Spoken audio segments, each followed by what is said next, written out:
is Melissa Still. I'm a Senior Program Specialist at Mothers Against Drunk Driving, and you're here for Growing Prevention, which is an online workshop series via Zoom designed to develop substance abuse professionals, community members, elected officials, law enforcement agencies, and parents on topics that will enhance their careers, communities, and homes.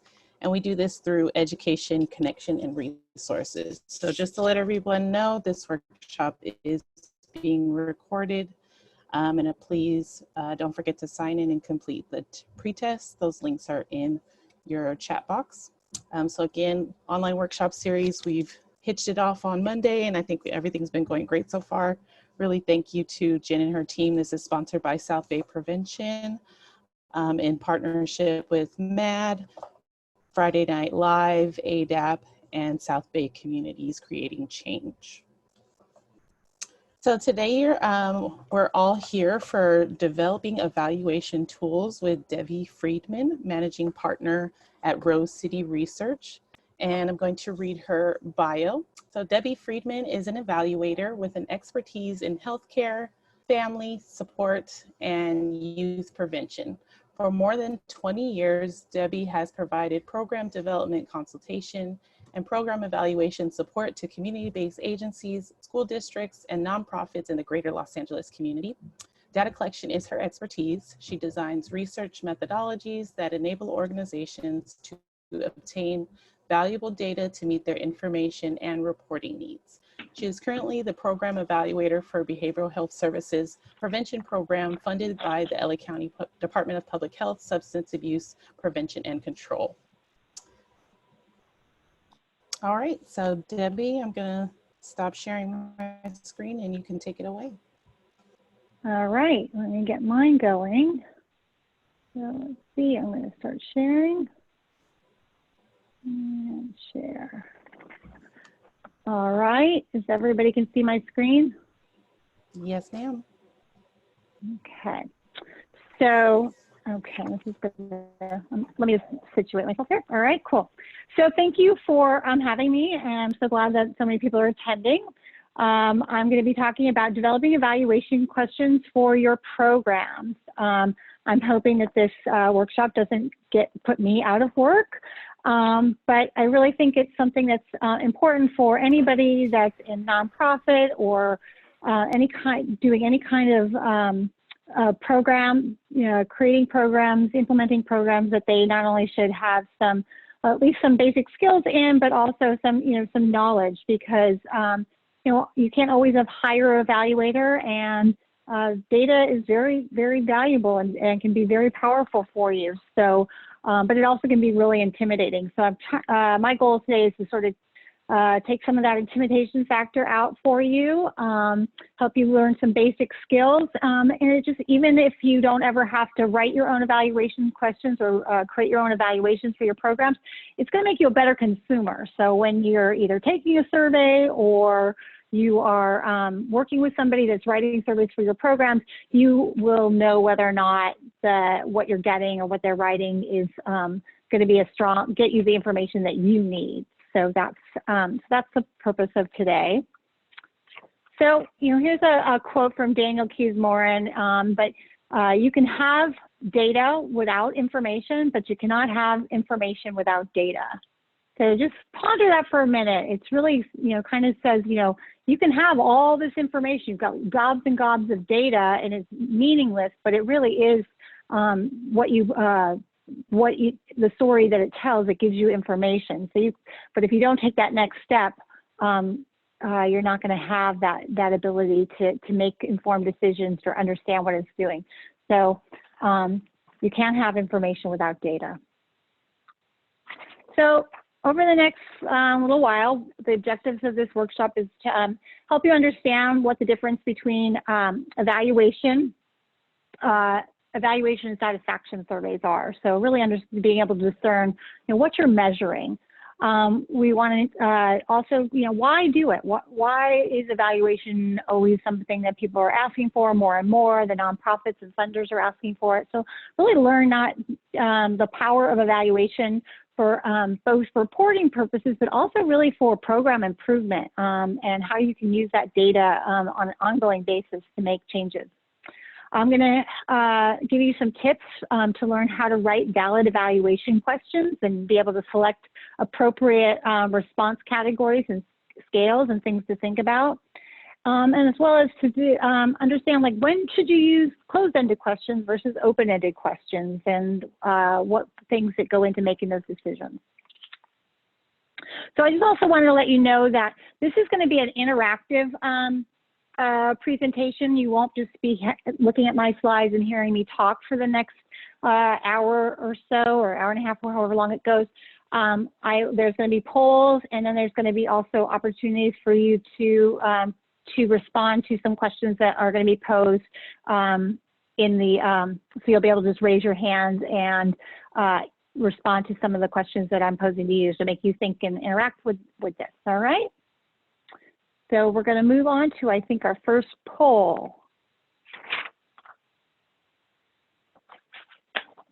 And that's going to be, okay, oh, I see how it works. There we go. So, all right, everyone, you should have the poll on your screen. Go ahead and take a few minutes to respond, and then we'll show the results when you're ready, Debbie. okay.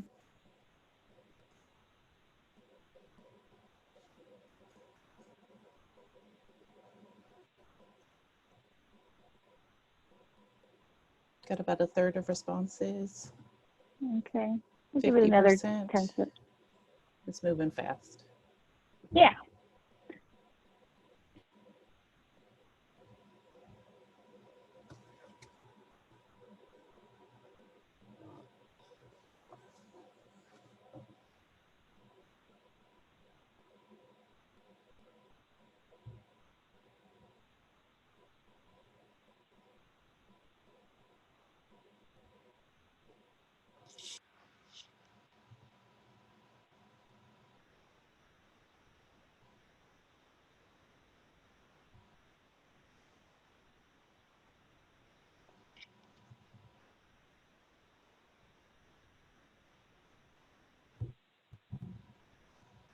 Okay. Looks like most people voted. All right, I'm going to end the poll. And all right. I'll share the results.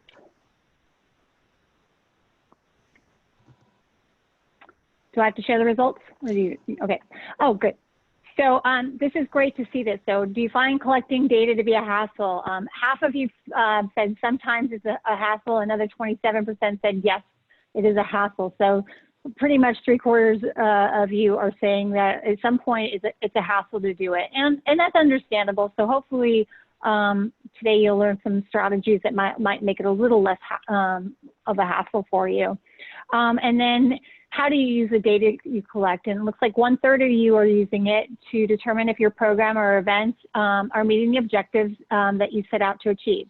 That's great to hear. That's really what the area of evaluation that we're going to be focusing on today. This evaluation is a much bigger,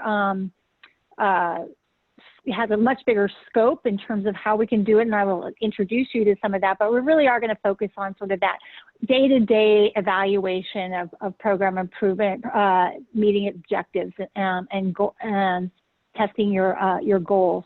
But I do see 11% are using it to make program improvements.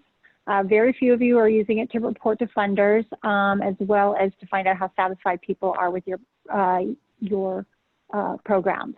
Okay, so do I just, I got you. do I stop sharing it? Okay. Okay, I'm going to close that. All right. So here, here's some myths about program evaluation, that it's a useless activity that generates a lot of boring data, lots of numbers, and with useless conclusions. And this is a way a lot of people feel about it, especially when they don't have a lot of background in it or haven't been showed how to use it effectively. So this can be something that a lot of people feel that they get thrown into it. Write a survey, or evaluate this program, evaluate this class. So it's when you understand how to write questions so that it can give you meaningful information, that's when it doesn't become boring or useless information. The old adage of garbage in, garbage out. So if you're asking questions that aren't going to be getting you the information that you need, or are going to lead people to answer maybe not as get you the responses, having them be able to answer in a way that'll give you thoughtful information, then you're not going to be able to really be able to act on that and make decisions based on it. Another major myth is evaluation is about just proving whether or not you're having success or failure in a program. And a lot of times there's that fear around this of, you know, wow, if we evaluate it, what if we find out that we're not doing this right? Is that going to am I going to look bad as the developer of this program or the trainer of this program or the creator of this event? And so there can be a lot of anxiety around even just doing the evaluation, because that's the perception of what evaluation is. But if you change the framework, the mindset around it, it really is an opportunity to get insight into what you're doing, giving you the ability to listen to those that are experiencing it, to be able to make some adaptations, to be able to pivot if you need to. Maybe you need to do some redesign, some rejiggering. It also gives you the ability to find out, wow, you are doing something that's really, really working, and you'll have a lot of opportunities to share that, but also be able to replicate it, because if you have strong evaluation data, then you can be able to tell the story and conduct even a more comprehensive evaluation so that you can really be able to replicate your program, and that's sort of where best practices come from.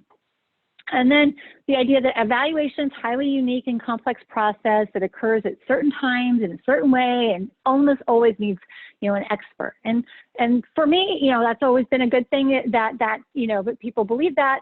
I am an evaluator by training, and that's my career.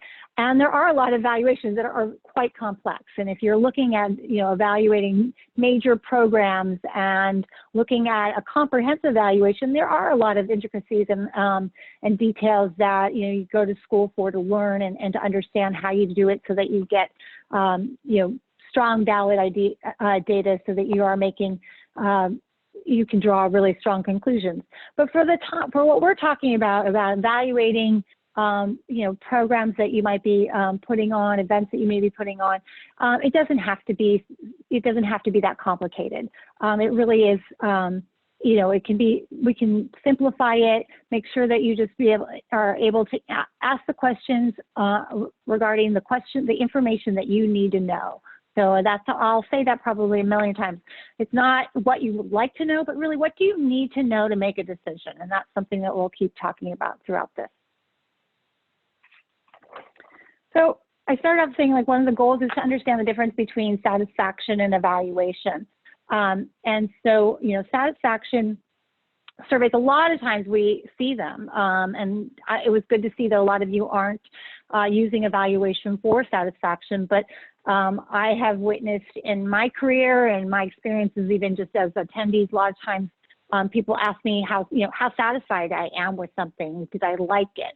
And that's great to know if people like it, but again, that's the reality. They liked it, they didn't like it, but is it achieving what you're setting out to achieve? And so satisfaction surveys don't get you that kind of information. Whereas an evaluation, you're really being able to assess your goals. You know, evaluations assess things like, through the information provided, are you able to change people's attitudes and what they think about something, their perceptions? Do you have the ability to enhance knowledge or skills or ultimately performance? So really what you're talking about, these kinds of evaluations, you have, as you go up the sort of up the complexity ladder in terms of what you're doing, the types of evaluations that you are likely to be doing is to determine whether or not you're achieving your goals, and your goals may be around things like attitude change, perception change, knowledge, and skill achievement. There's also, what we didn't talk about here is outcome evaluation. That's another kind of evaluation where it's really like, are you achieving the ultimate outcomes? Like in prevention, you know, reducing substance abuse in the community. That would be an outcome. That's beyond what we're going to be talking about today, and that's where the complexity of evaluation often, you know, is involved, is when you're doing outcome evaluations. So we're not going to get too deep into that. I'll just be touching on that concept today. So what is program evaluation? So it's really, it is collecting information about a program or some aspect of a program to make decisions about it. So really nothing too fancy about that. It's really about just collecting information. And there are lots of types of evaluation, and when you get into the science of it, you know, you can hear lots of, you know, sort of fancy terms. But, well, you know, things like needs assessment is a type of evaluation where you're identifying, you know, what is needed, what's going to be, what's going on in your environment, the community, with the target population, to find out that will help you determine maybe what you need to address. And actually, I'm going to be conducting another one of these workshops specifically around that piece about needs assessments and designing and program design. It can be used for cost benefit, efficiency, like a process evaluation. How are things getting done? So you could be evaluating not just the what, but the how. There's formative, there's summative, there's the outcome, like I mentioned, or the effectiveness. So are we achieving, you know, how effective is this? And it's a lot of times when you do effective evaluations, you might be comparing one program to another, which one's more effective at achieving these goals, so that you have that opportunity.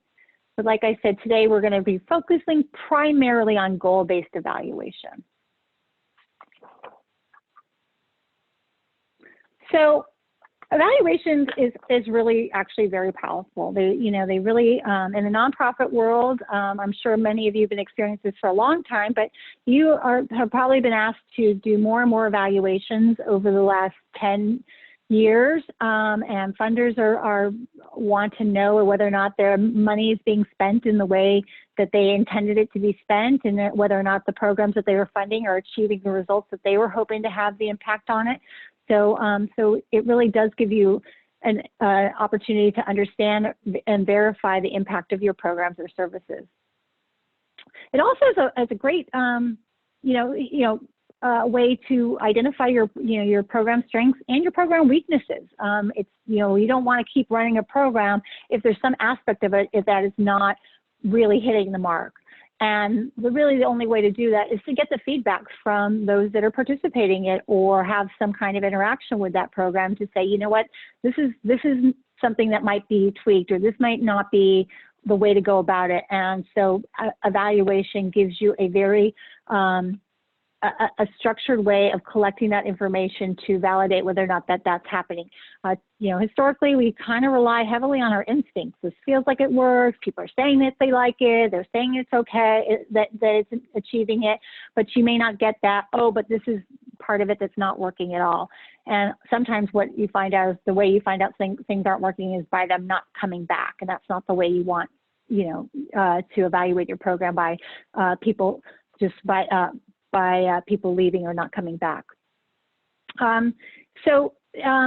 They also, verify whether or not you're doing what you think you're doing. So, are you getting the intended outcomes? I'm sure you probably all have had experiences where a program's been implemented, or you've done an event, and people had the outcome was different than you expected it. People reacted differently than you expected, or the result was different than you might have anticipated.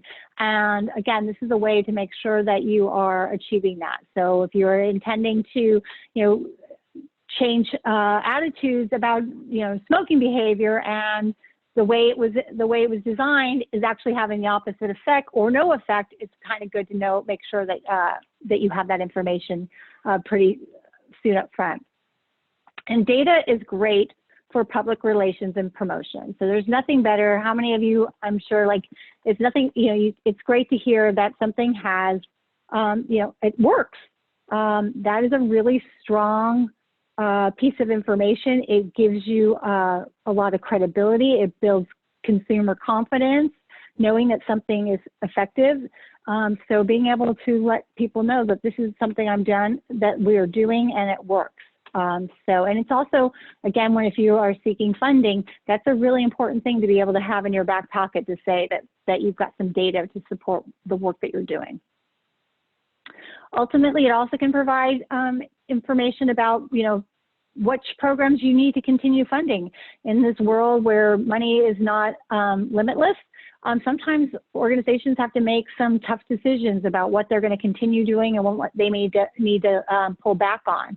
And evaluation is a way of doing that without being biased to what you think what's your program, what your think is working, or what your preference is, but really having some actual data to say, you know what, this one's working better than this one, or more people feel that are achieving the goals on this program over this.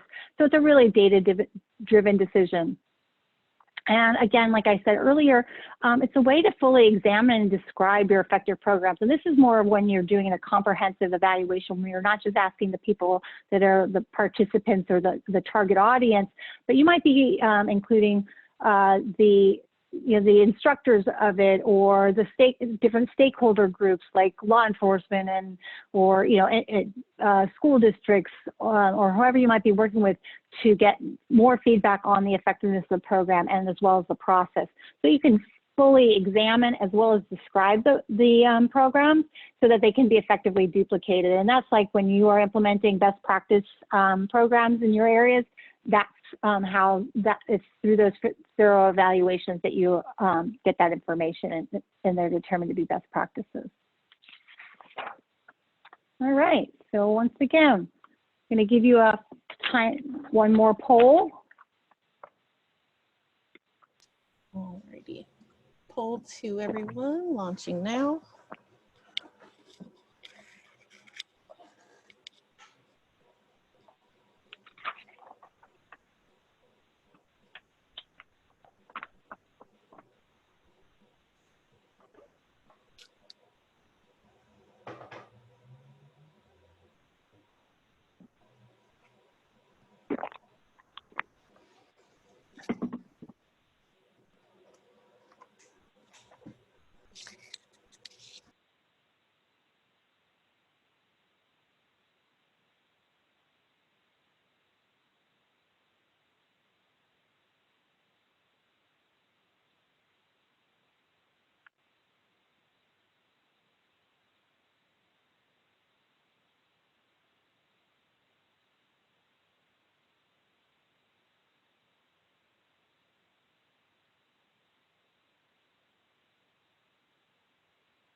All right, I think we got All right, looks like everybody, yeah, yep.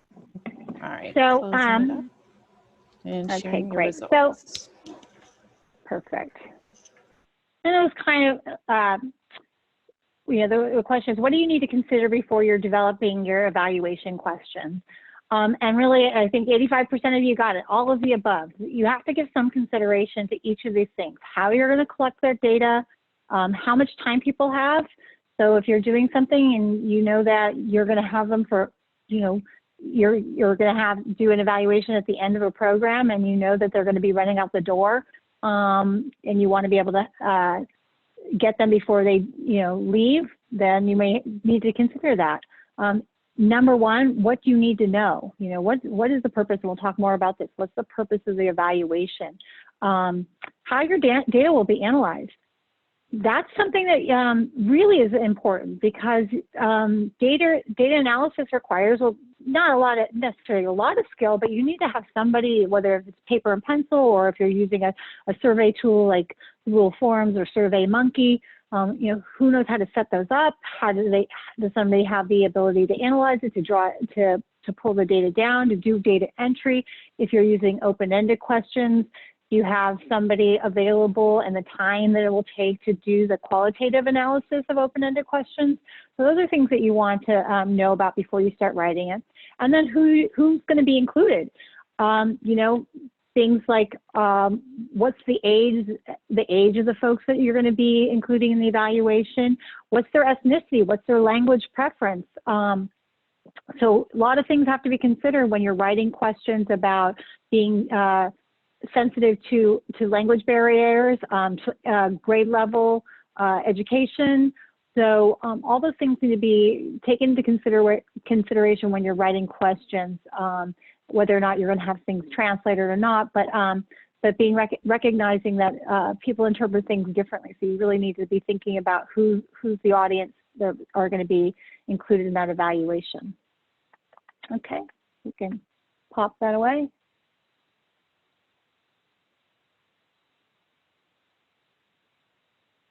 Okay, there we go.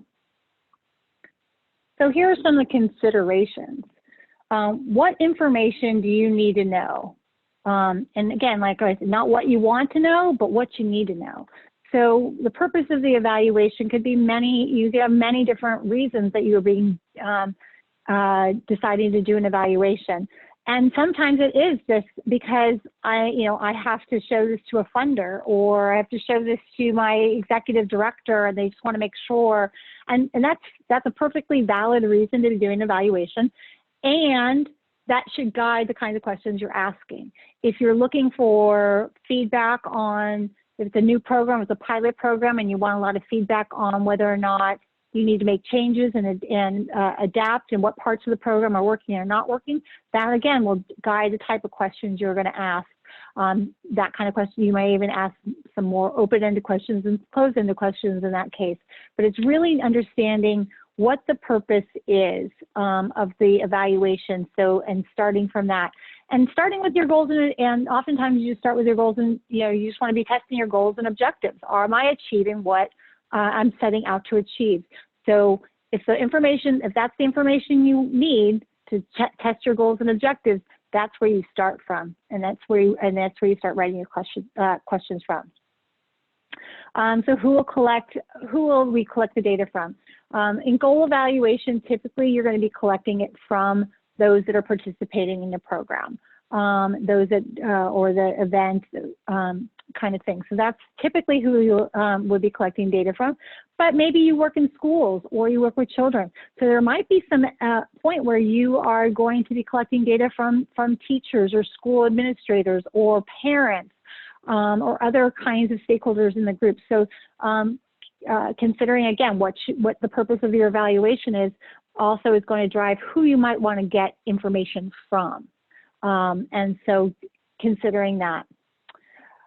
Another thing that to consider is, again, the best way to collect the data. I think we're all pretty adept at this point, surveys are either done, a lot of times the surveys are done through a, online survey tool, like I said before, like the Google Forms or SurveyMonkey, or good old-fashioned paper and pencil. You got them in front of you, you hand them a form, they can fill it out, they can hand it back to you. And again, depending on the audience and the time frame and the level of education and what they're comfortable with, sometimes that will determine which is the best way to collect information. Because sometimes just sending out a quick email survey works really well for people, because they can just go on quickly, and then it has a lot of pros. It goes right into a system. There's no entering of data. But another thing is, how quickly do I need this? Do I need this really quickly, or is this something that I'm going to be reporting on at the end of the year at a final report? So how are you going to use this? And that will also have a sense, be something you at least want to take into consideration when you're designing your evaluation.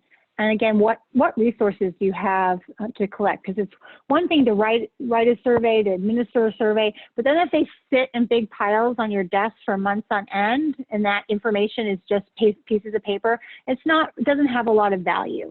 So the idea is, before you collect your data, figure out what capacity you have to analyze that data and to process that data so that you can use it.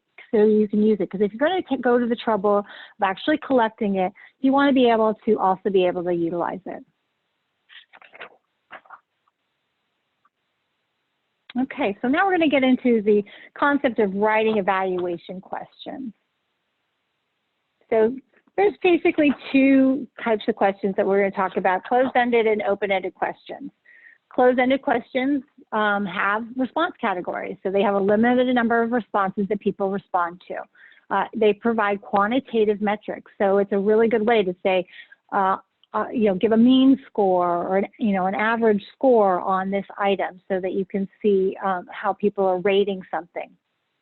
And also allows you to use those metrics across time and across surveys. They're easy to respond to for the most part. If they're written well, people can move through them fairly quickly, and they simplify the analysis. There's not a lot of extra that goes into them. You can analyze them in Excel. You can analyze them in a data a statistical package, but in general, it's not too hard to analyze that. Open-ended questions require people to write. And so you're asking more of the respondent. They have to think about it. So but the upside is it may give you some, more detailed understanding into a person's perspective. It takes time and consideration. And on the back end, what are you going to do with that data? So you don't want to have questions that, so many that there's just no way you're going to have time to read and aggregate and come up with some kind of general assessments of what people are saying. So careful consideration should be used when using open-ended questions. We'll talk a little bit more about that. And if there's any questions as I move, I know I'm just talking.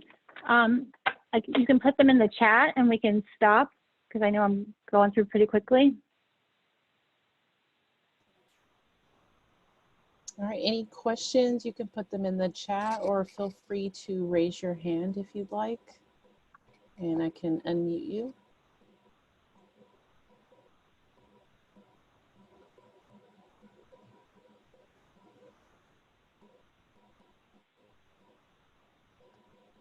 Okay.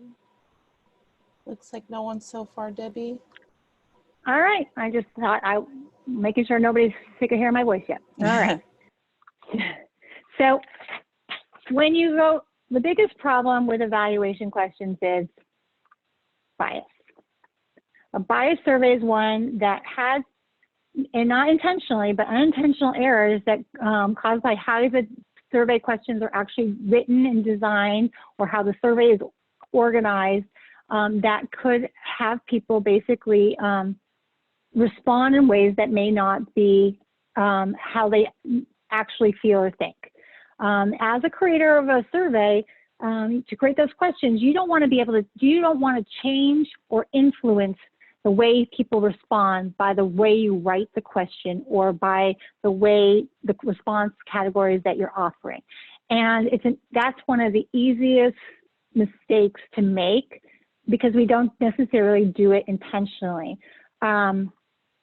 So the way the questions are worded is really important, and we're going to talk about some of the biggest sort of pitfalls that we see on surveys that result in survey bias. The structure of the survey. So what questions are you asking up front at the top of the survey, and which ones are you asking, towards the middle and the end? So that the structure of the survey can very much bias how people respond. Certain questions might get just sort of a train of thought, and they go down that train. And if you had asked the question in a different order, you might not have had it created that bias. So, and even just how you organize it, how it looks, the size of the font, and all of that can have an influence. But really, if you think about the way the questions are worded, and the structure of the survey, lot of times, you know, typically when you answer a survey, you see demographic questions.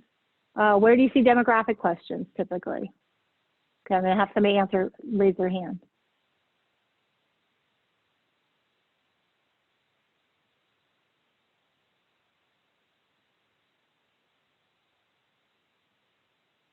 On a survey, where do you think?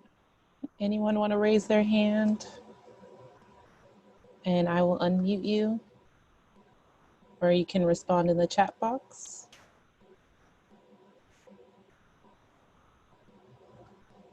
Would you like to call on someone, Debbie? No, I'm not going to go. I only see 3 people, so I'm not going to. All right, so I'll just say it. So oftentimes, you know, you see demographic questions often at the end of a survey. We got some responses, yeah. In the beginning, usually the beginning, along with name, email, etc. Okay, so that's true. You see them at the beginning.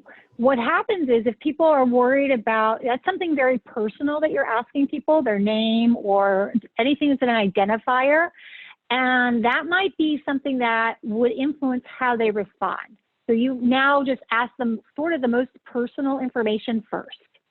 And it might influence how they respond to actually the questions below versus sort of that like warm entering, you know, asking the easier, less threatening questions, and not that demographics are threatening, but it's personal. So asking sort of the easier, less loaded kind of questions initially and working towards a more personal question. So that way, by the end of the survey, you've sort of built some trust with them. They've gotten through the whole survey, and they'll provide the demographics. I know that there's concern that, oh, if they don't want to finish the survey, I won't ever get those demographic questions. So we won't know who answers it. Again, it's a risk, but if you have a survey that's written without a lot of bias in it, and it's easy to get through, again, only asking what you need to know, not making it too long, then people will stay on board till the end and ask the question, and you've built their trust, and they will answer the demographic questions that they're comfortable answering. But what can happen is if they put their name on and then they're staying a little uncomfortable, they might just check out too early and then not complete the survey at all. So it's highly recommended that you do it the other way, although we do see it both ways. So now we're going to talk about tips for writing closed-ended questions, and really the tips are what not to do. Okay, so first thing is to avoid double-barreled questions. And if we were in a room, I would have you all tell me what you thought a double-barrel question is, but I think we'll just go through here and then have you answer the questions we got coming up. So double-barrel questions are one of those ones that people write because they want to not make a survey too long. So and the big sort of marker that it's a double-barrel question is you have the word and or in there. So you have it's basically you're asking 2 questions in one statement. And the problem with this, you know, the intention is good. Let's ask them about, you know, whether or not they like the content and the pace of a program. Well, yes, I liked one, but I didn't like the other. You know, one was effective, one wasn't effective. What are you asking me to respond to? So when you have a double-barreled question, people really don't know what they're responding to, and then when you're analyzing the data, you don't know what they're responding to. So is it this thing that they're responding to, or that, or both? And you really can't make draw a valid conclusion. So it's a real easy area for people to, with the intention of keeping things short and simple, make this mistake. And I'm sure you have participated and taken surveys many times where you're like, I'm not sure how to answer this because I'm not sure what you're asking me. Another one is avoid absolute statements. Again, it's thinking about like a question, do you always shower before you go to bed? The words like always, never, completely, totally, every time, all those questions sort of are just like that absolute doesn't allow some any variability. So maybe I shower before I go to bed every other day, so I don't always. So then if I say no to that or disagree with that, then you don't have a good sense of what their actual behavior is or what their actual perspective is. So by giving that using absolute words within a survey question, you really are basically forcing a lot of people to not be able to answer really in a way that'll give you any good information about what's going on, because it's either a yes or no. I mean, either always do this or I never do this, but there's no gray area, so you don't have any information to move on. Another area is leading questions. This is when you are, this is a big survey mistake. It's really when it's worded in a way that tells the participant, the person that's responding, sort of how they should be responding to this question.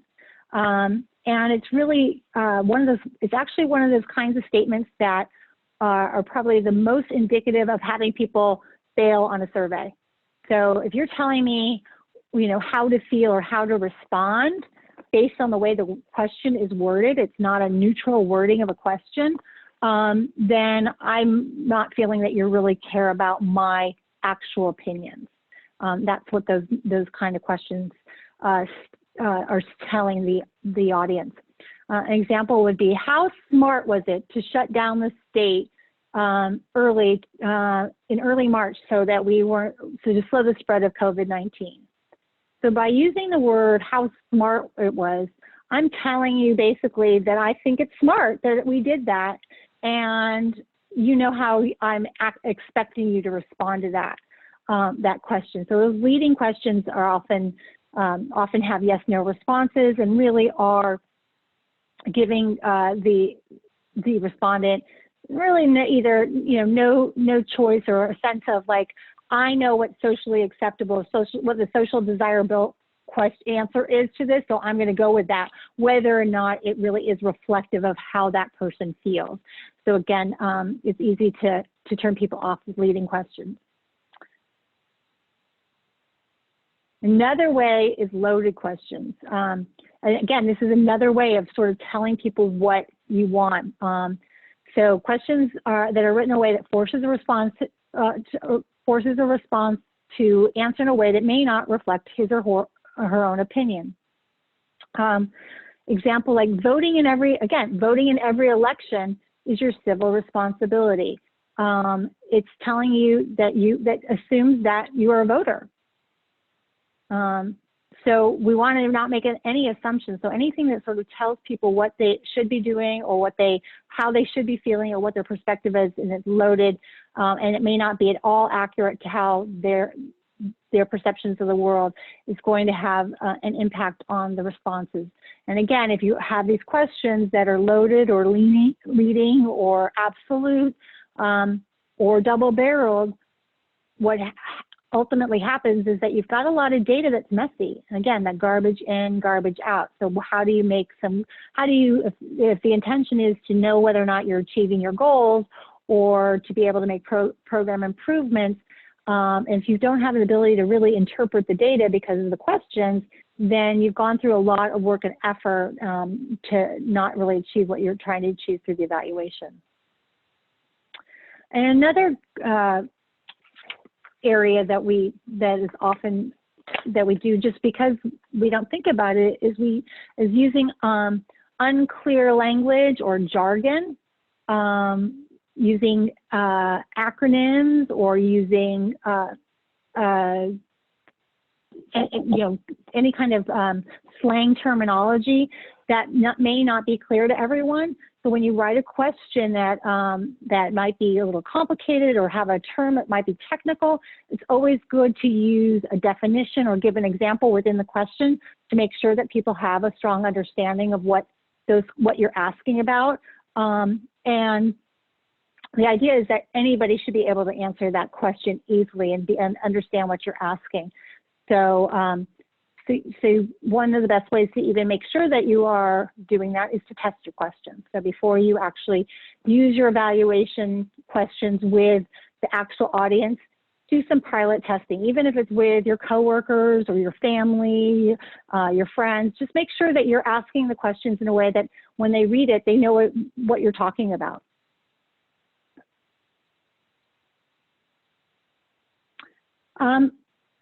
Typically, we try to avoid writing questions in a negative way.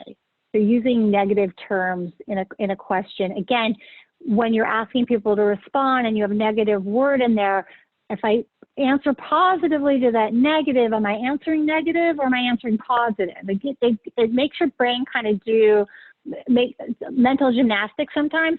And so again, you are, as at the end, you want to make sure that they were answering the way that they wanted to answer. And when you have questions that are worded in a negatively, sometimes you might not be getting the right answers. And when you'll look at your data like, wow, I'm so surprised that so many people disagreed with this. That's not what I expected. And maybe it was because of the way the question was worded. Also, when you use negative words in a question, there's a tendency to do double negatives. Again, leaving people, well, am I answering positive? Should I answer positive to this or negative when you have two negatives in a question?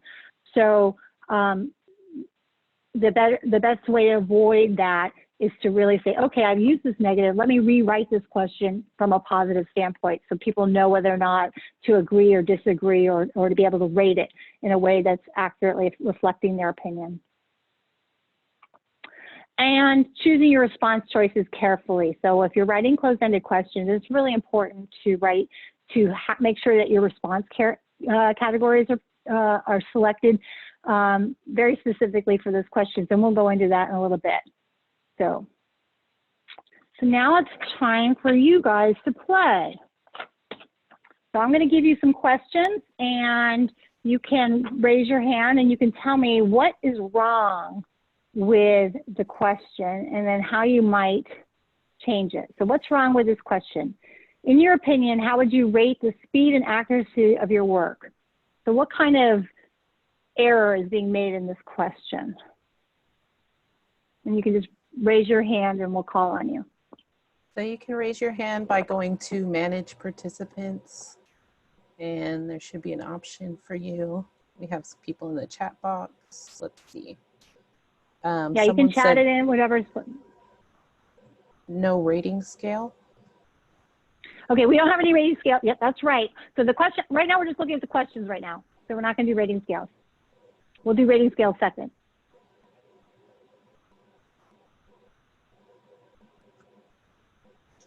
Double-barreled. Correct, it's double-barreled. So how would you rate the speed and accuracy of your work? Well, my speed is really, my speed is on it. My speed is quick. My work is really quick. My accuracy, on the other hand, might not be so great. So Thank you, Christina Jimenez, for your answer. So does anybody have a recommendation on how to rewrite this question? And I'm not leaving, I'm closing my door because I anticipate dog barking. Heather Longridge, I'm gonna unmute you. Go ahead. Oh, you know what? I had, the previous person answered my question. Okay. Thanks. So anyone want to make a recommendation on rewriting this question? Lucy B. Go ahead. Okay, hi. So I'm not sure if I'm correct, but I think maybe putting please rate the your speed and your accuracy of your work, or just asking the question separately. Exactly. This would be the best way to do this would be to break it into two questions. So rate your speed, your work speed, and rate the accuracy of your work. And it could be, you could ask them to rate it. And we can talk about how, how you word the question specifically. You could be say, the speed of my work is, I work I work quickly. and that could be agreement scale, or how would you rate the speed of your work, and give them options of different speeds, fast, slow. And then how would you rate the accuracy of your work? You know, and that could be like an excellent to poor kind of scale as well. But the key would be to split this up so that you can get responses to both pieces of the question that you're asking. Great, thanks. Okay. So now we've got another one. So this question, should concerned dog owners vaccinate their pets?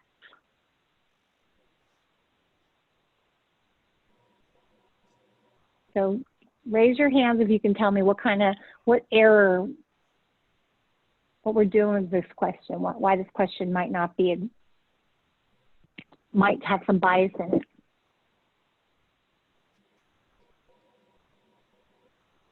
Anyone, feel free to raise your hand or give us the answer in the chat box. Maria Salas. Oops. Excuse me. Go ahead, Maria. It sounds like it's biased in the negative tone that is presented, right? It sounds like there's negativity attached to that question. So it's biased in that regard. No? Yeah, exactly. So really the word concerned dog owner. So if you don't vaccinate your pets, you know, maybe you're a non-vaxxer. So now, but I still love my dog. So you're now implying that I'm not a concerned dog owner if I don't vaccinate my pet. So how would I answer that question? What are you, what are you implying by the way this question is worded? Does anybody have an idea of how this question could be changed to be not so negatively worded? We also had some responses in the chat. So Crystal McGee says it's a loaded question. Audria Kelly, the word concerned. And then it's biased, and also talking about two different things. So dogs, but then also pets. Okay. And I guess that's the one I didn't pick up, like dog and pets being sort of, but yes, I think everybody sort of is on the right path of seeing that there's some sort of accusatory kind of sentiment behind this question. Does anybody have a suggestion on how they might reword this question? Crystal says, should owners vaccinate their pets? Exactly. My example, do you think dogs should be vaccinated?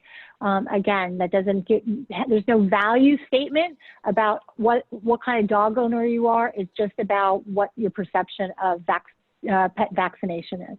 Yes, Janelle says remove concerned. Remove the word concerned. Great, easy fix. Perfect. All right. So we're going to go on to the next one. Where do you typically party? Why would this be a biased question?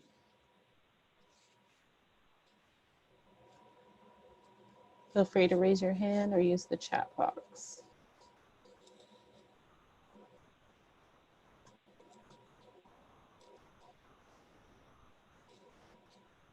It's open-ended. It is open-ended, which doesn't make it biased, but and you imply that they party. You assume that they party. Exactly. So thank you, Christina, Lauren. Yes. Exactly. That's assuming that you party, and think about the questions you're asking. Are there any assumptions made in the way that the question is worded? Does anybody have an example or suggest you might reword this question?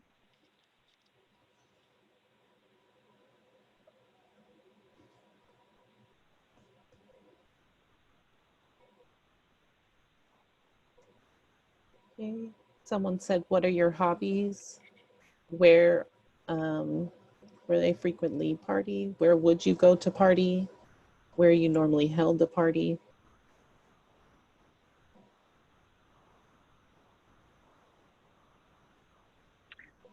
So given that party is an assumption, Another way of wording it would be, where do you like to spend your weekend evenings? Or where do you, what do you like to do for fun?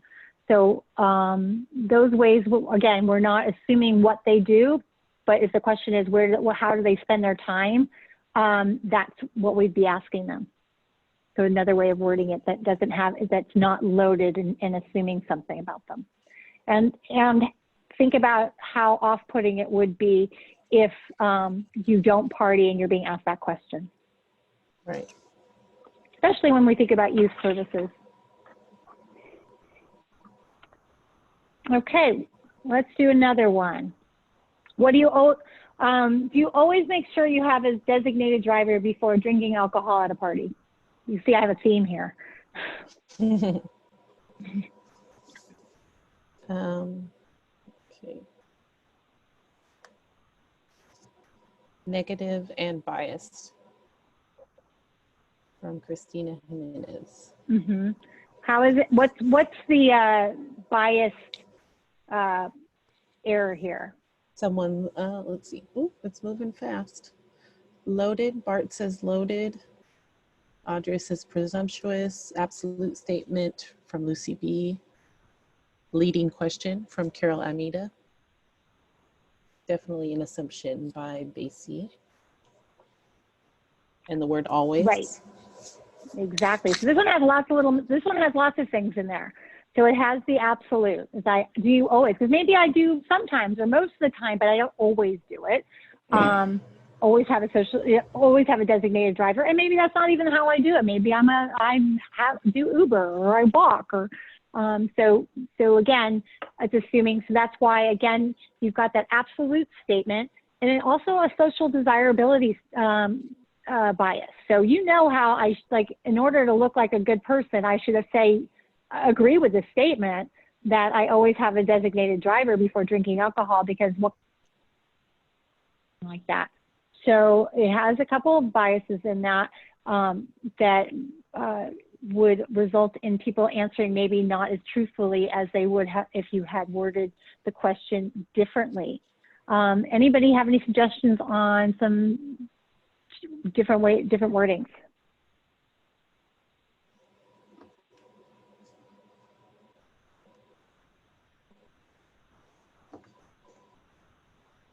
Any suggestions? Type them in the chat box. Without the word always, says Lucy B.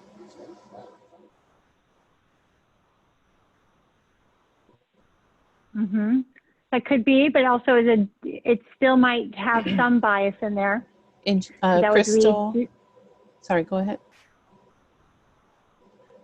Crystal says, what do you do to ensure you arrive home safely before drinking alcohol at a party? Excellent, excellent. Because it doesn't make any assumptions of what they do or if they do it. So what do you do? I may do nothing. I may do many things. It gives you opposite. It's basically turning something that's biased and inflexible, that's value laden into just a very neutral statement, a neutral question that doesn't have any value or judgment about your behavior. Great. All right, let's see. I think we got a couple more. Hope you're not getting too tired of this. So what's wrong with this question? To what extent do you believe CBT is effective for substance abuse treatment?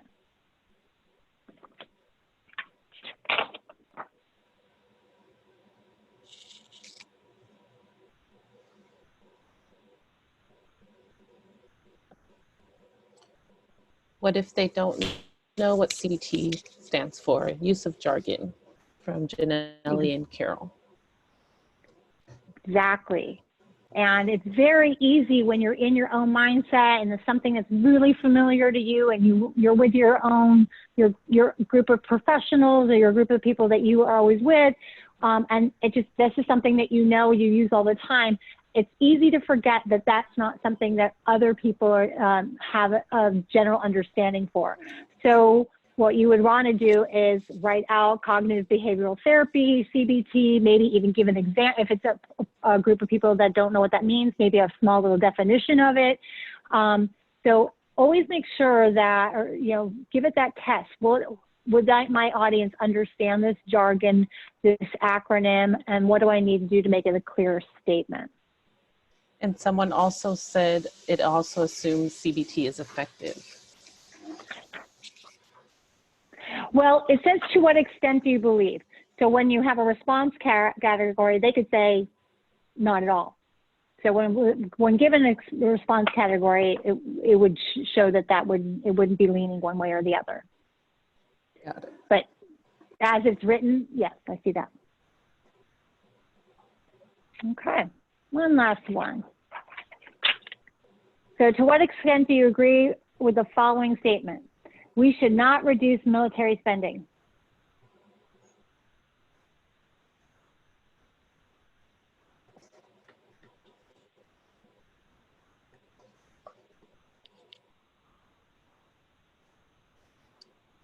Crystal says the term we.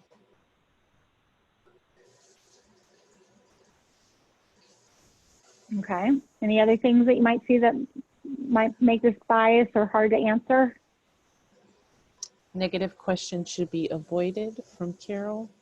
Heather says negative cloudy language. People would be unsure how to respond. Audrey says too broad. And Lucy B says, would it be a leading question? Yeah, it could be considered a leading question, but then should not reduce. If I agree with that, am I saying that it should be reduced? I'm not sure. So again, that's the idea of having these negative questions. So it makes it hard for the respondent to interpret it, and makes it hard for the evaluator, the program people to know what to make of it and actually understand what the opinions are. So any suggestions on how to improve this question?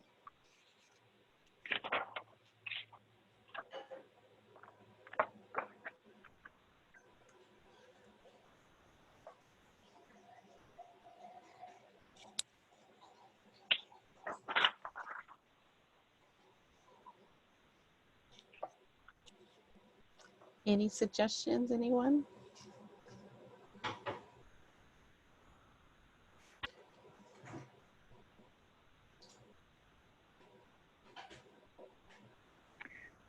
So one way, if you don't have any coming in, one way would be giving people an option and just saying military spending should be, and you could give it stay the same, increased, reduced, and give people 3 options. And so that you're not, they really have the opportunity to express how they feel about that concept. Someone also suggested, Audrey suggested, how should military spending be prioritized? And if you had some good closed-ended response categories versus an open-ended, it could be done either open-ended or closed-ended if it was worded that way. If you use it as closed-ended, you have to be very careful to think about the response categories that you would be using. And so, which is a great transition into the next area. Any questions before we move on? I know we just went through a lot. Any questions? I'm learning a lot. Feel free to raise your hand or put it in the chat box.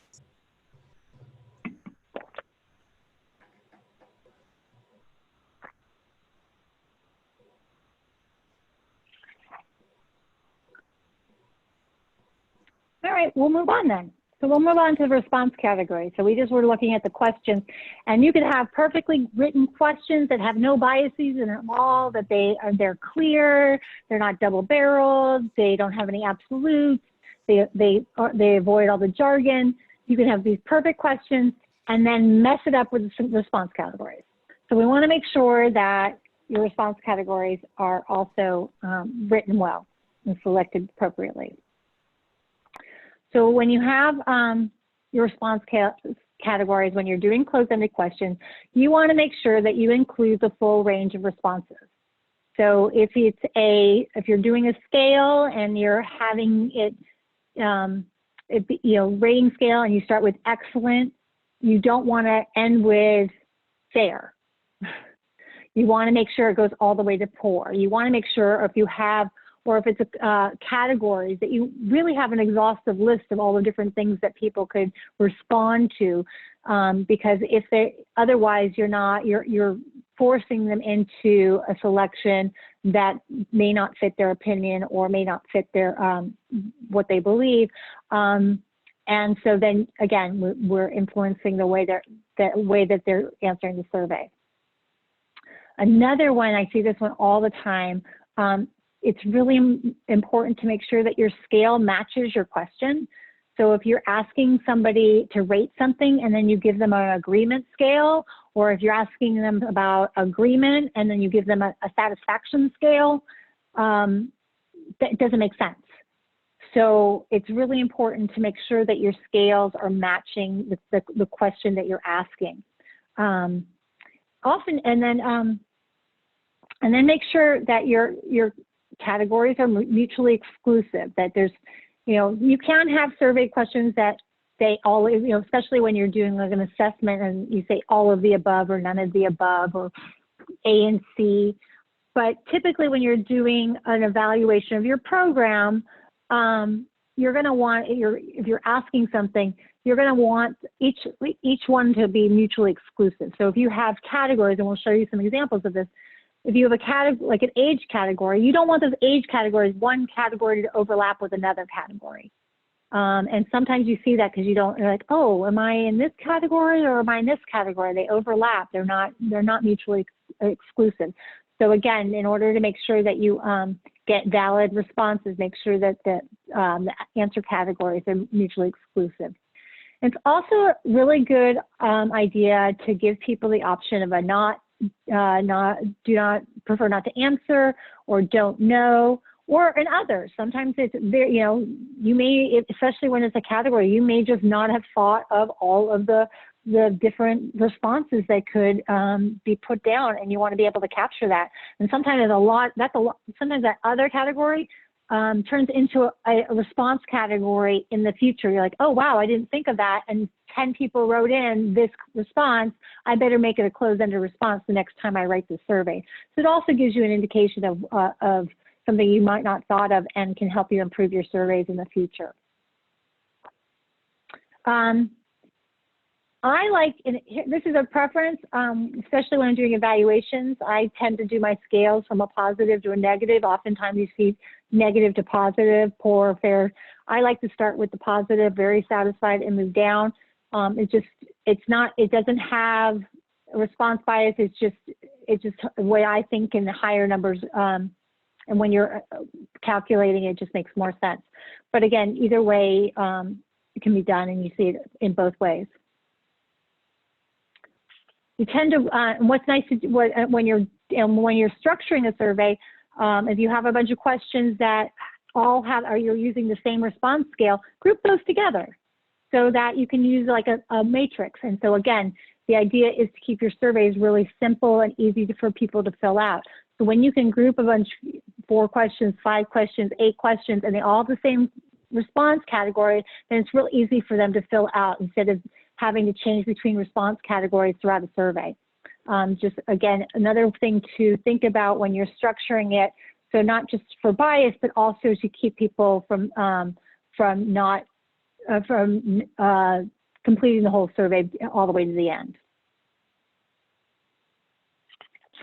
And so the most common rating scales that you're going to see on evaluation surveys are agreement scales. Agreement scales are those things that strongly agree to strongly disagree, so that you can, a lot of times those are great questions because you can really sense, whether or not, how people feel about something. Rating scales, again, another thing that you're going to see a lot on your evaluations. Those typically are rated for something like excellent to poor. Frequency, so always to never. Again, when we'll talk about how many response categories, but those are a frequency of how often does something happen, always to never. You will see satisfaction because again, it's fine to ask people if they were satisfied with the time of the day, with the location, with the room temperature, with the food. So that's fine that use satisfaction, but it's not an evaluation of your program. But so you will see satisfaction scales.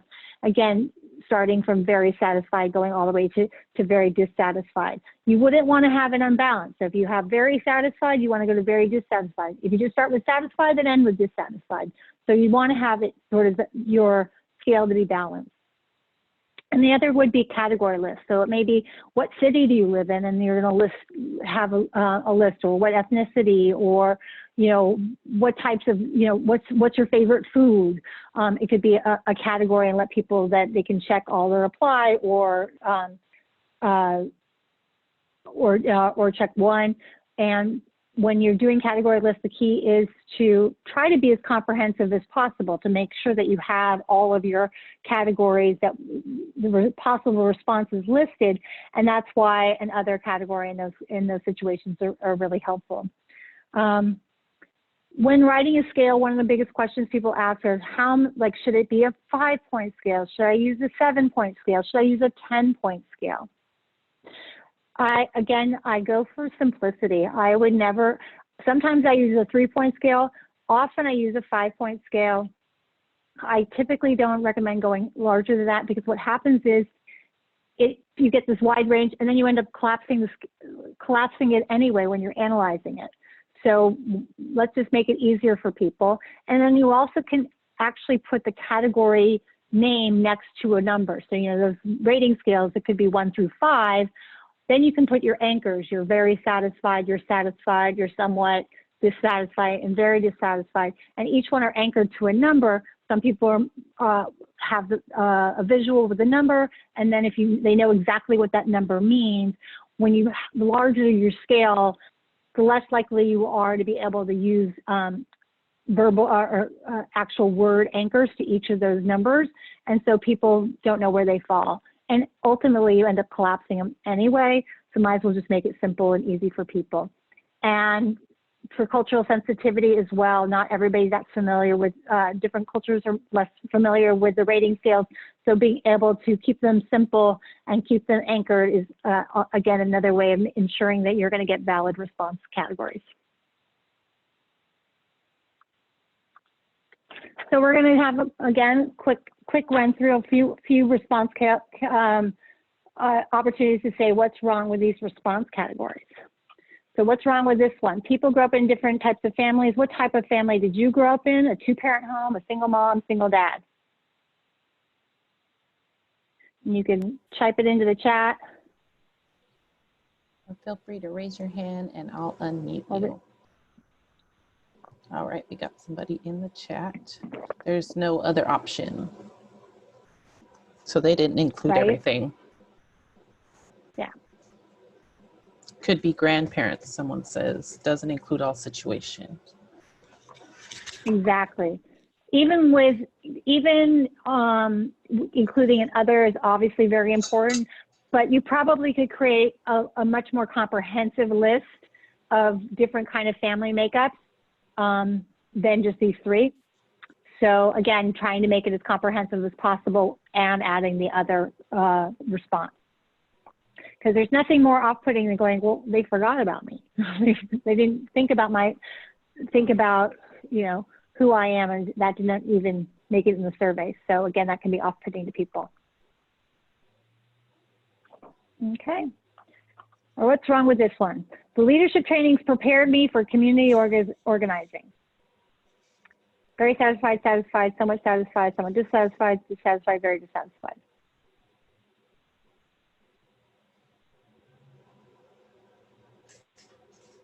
It doesn't match the question, says Lucy B. Lucy B is correct. Exactly.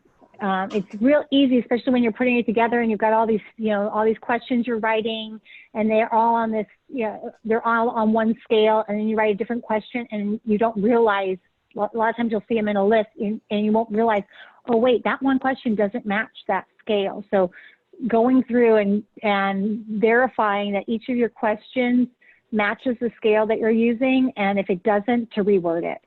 Either reword it or separate it out and use it, and make sure that it has the correct response scale, because you can't answer this. And maybe they're like, oh, okay, I'm very satisfied, because that's the top end of the scale, and that may not be reflective of actually what they're saying. Okay. And what's wrong with this response scale? What category best describes your age?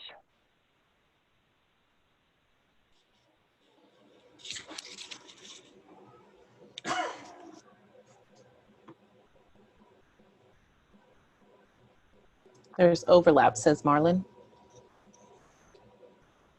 Yes. So there's 2 areas of overlap here. And no option not to answer. No option not to answer, exactly.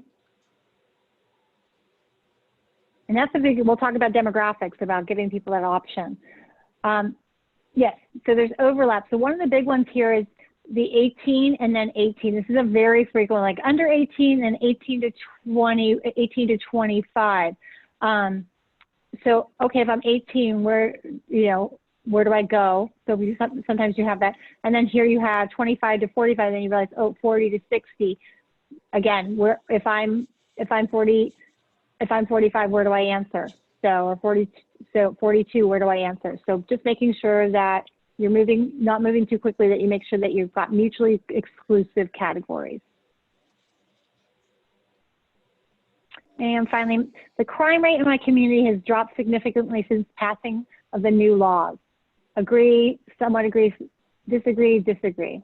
What's wrong with these response categories?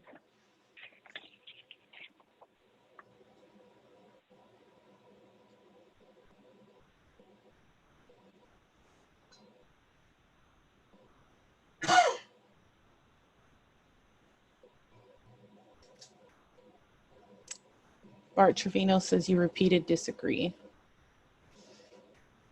Mm-hmm. Needs a don't know, says Heather.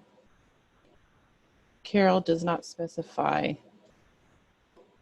what law. Might be a typo there.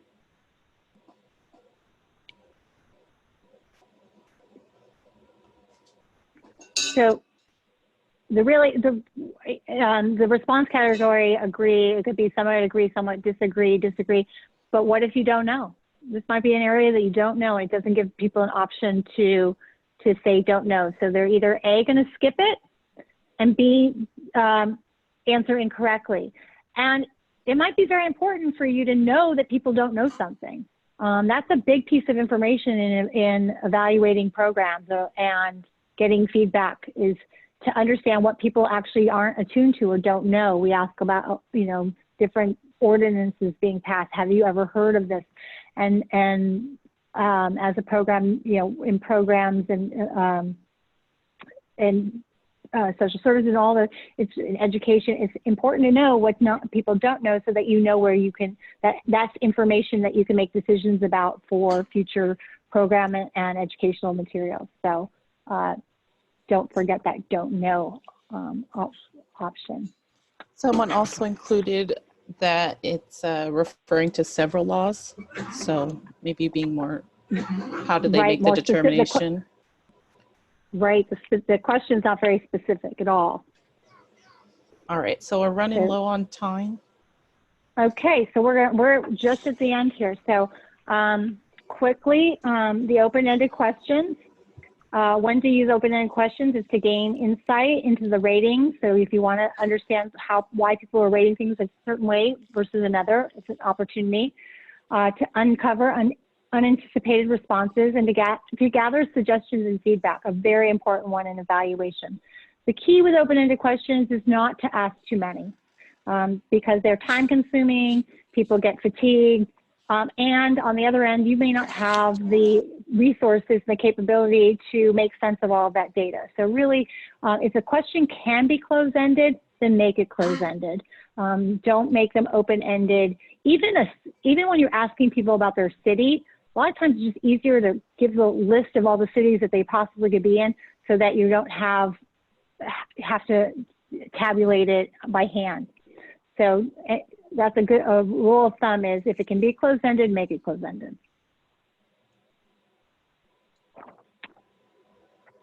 And we'll go quickly about the demographics because we've already talked about it. We've got the most common are age, gender, ethnicity, income, school attainments, city of residence. Those are the kinds of things. Ask what you need to know, not what you want to know. So if it's going to be important, if you're going to want to understand, like, do people of different ages respond differently to this program, or different genders or different ethnicities, then that might be really important. You may not need to know their income, or maybe you want to know, is this program more effective with people that have a college education versus a high school education? So make sure that there's important information for you to know, or it might just be for your programmatic to know what audience, or what, who your target population that you're actually having in your programs and you're affecting through your work. But again, don't ask too many because they're personal, and don't ask them if you don't really planning on using that information in any valuable way. Again, it's keeping things simple, and so that you don't have more data than you absolutely need.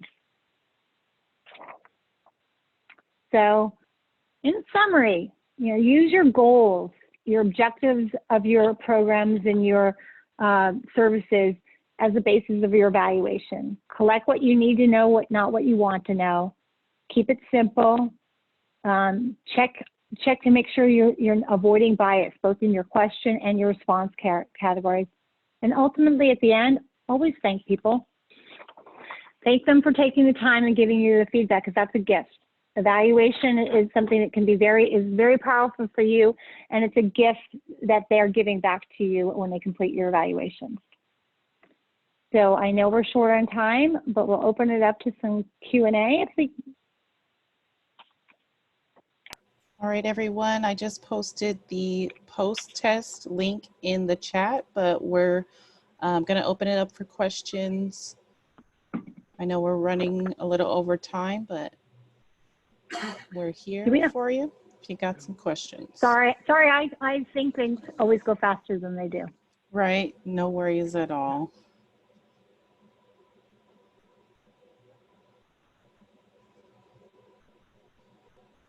In terms of demographics, hi, this is Bart.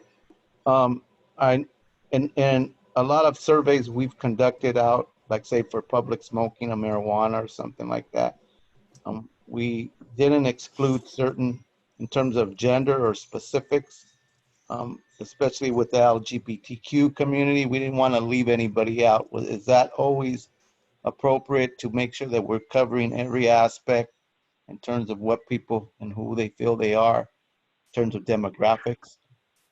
It's nice to be inclusive. It's very sensitive for people, and if you can be as exhaustive as possible, and you can usually, if you need that exhaustive list, they're typically very easy to find on the internet. You could just look like gender demographic survey questions, and you can get a full listing.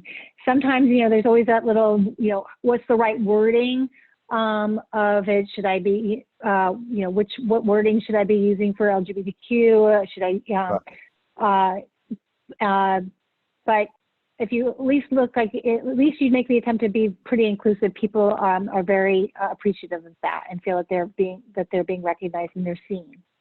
Thank you. We have a question in the chat. Carol wants to know, under what instances would you include, based on your experience as an evaluator, the response category refuse to answer? Refuse to answer? I typically would not say refuse to answer. I would say prefer not to answer. And prefer not to answer, typically that would be in demographic questions. And in anything that might be super sensitive. Maybe you're asking them about their sexual behavior or their substance abuse behavior. And so that might be something that people are uncomfortable disclosing, and giving them the option of a prefer not to answer that's when it would be appropriate. All right, thank you, Carol. Anyone else with questions in the chat box? Or everyone is unmuted right now, or most of you, I believe.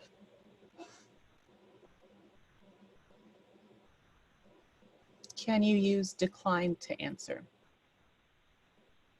Yeah, I mean, I think that's fine.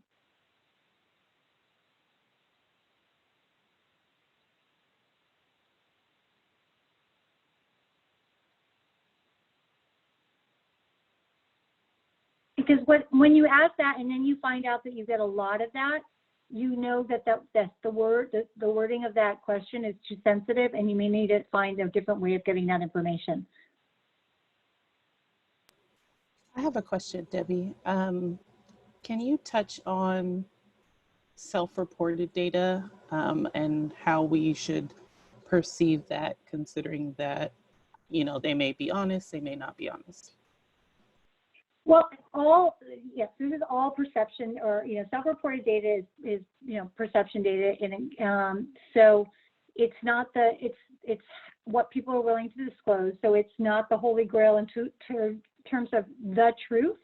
So when you do outcome evaluations, when you're actually being able to measure things like reduction of number of arrests, or number of people that have to go into substance abuse treatment, or number of parties broken up on a weekend, those are more outcome metrics that will let you understand whether or not what your people are reporting are in line with what the outcomes are.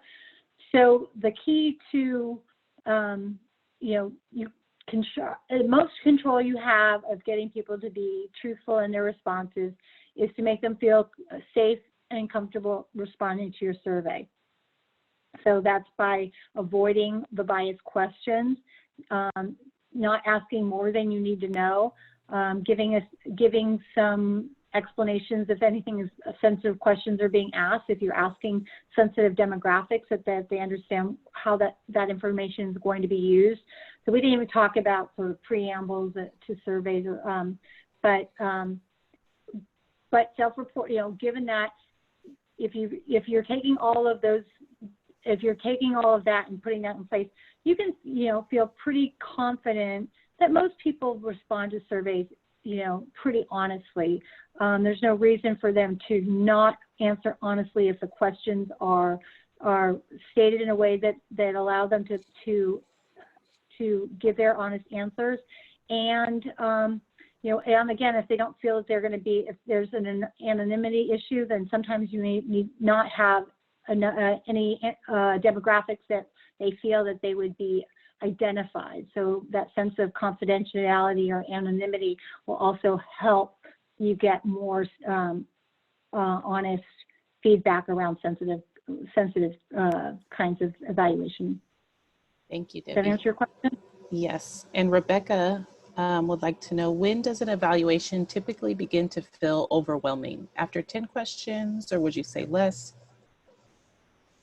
I would say, again, they always say, what do you need to know versus what you want to know. So using, you know, writing it and going through that filter, you know, do we have to have this information? There is no sort of line in the sand of that, but it should be in relation to what the intervention was. So if they were there for an hour workshop, don't give them a 3-page evaluation. But if they went to a week-long program, you might be able to, you know, get away with an evaluation that's 2 pages long. So it should be relative, so it feels like that you're not asking too much. But I would say, you know, if you can keep it to one side or both sides with lots of white space.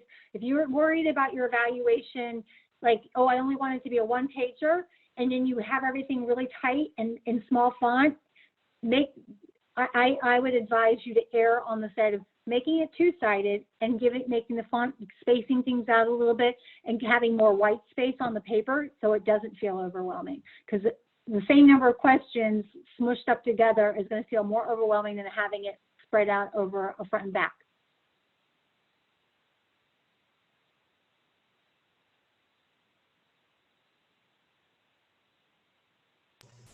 Great, thank you. All right. She says, thank you, makes sense. All right, so Any other questions? Again, everyone, if you could take the post test and the evaluation, we greatly appreciate it. Of course, we're talking about evaluation, you know how important it is. So Debbie, that's how to reach you. Yeah, And can so people thank you everyone for taking the time today. Thank you, Debbie.